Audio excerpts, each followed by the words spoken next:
Berikut versi hujah yang lebih kuat dan padat, lengkap dengan fakta kekayaan Sabah, sumbangan besar kepada Persekutuan Malaya, serta pengabaian MA6 Jangan lupa tolong like, share, komen, subscribe. Kenapa parti-parti dari Malaya mahu kuasai Sabah? Jawapannya, kuasa, duit, and dominasi.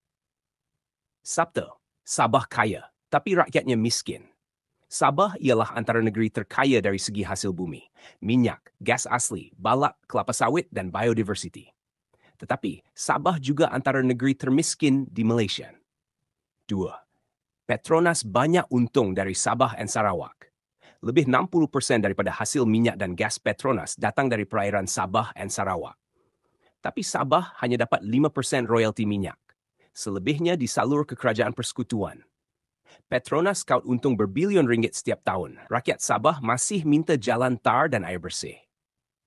Persekutuan guna duit Sabah, tapi tak pulang balik sepadan. Bajet pembangunan Sabah selalu rendah, tak sepadan dengan hasil yang Sabah sumbangkan. Duit hasil negeri dibawa ke Malaya, tapi pelaburan balik ke Sabah terlalu kecil. M63 diketepikan. Janji tinggal janji. Perjanjian Malaysia Sri Lanka 63 sepatutnya beri Sabah lebih kuasa dalam pendidikan, kesihatan, cukai, hasil bumi. Tapi kebanyakan hak dalam M63 masih belum dilaksanakan sepenuhnya. Malah, beberapa pemimpin Sabah yang perjuangkan M63 dianggap pengacau oleh Putrajaya. 5. Mereka fikir rakyat Sabah mudah dipengaruhi.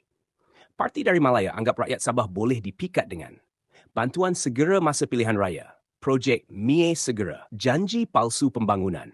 Ini penghinaan kepada maruah dan kebijaksanaan rakyat Sabah. Sabah dianggap rakyat kelas kedua. Banyak keputusan penting dibuat di Putrajaya tanpa rujuk suara Sabah. Wakil Sabah dalam Kabinet Malaysia sering diberi jawatan kecil, bukan strategik. Kalau Sabah tak penting, kenapa mereka begitu bersungguh mahu kuasai kita?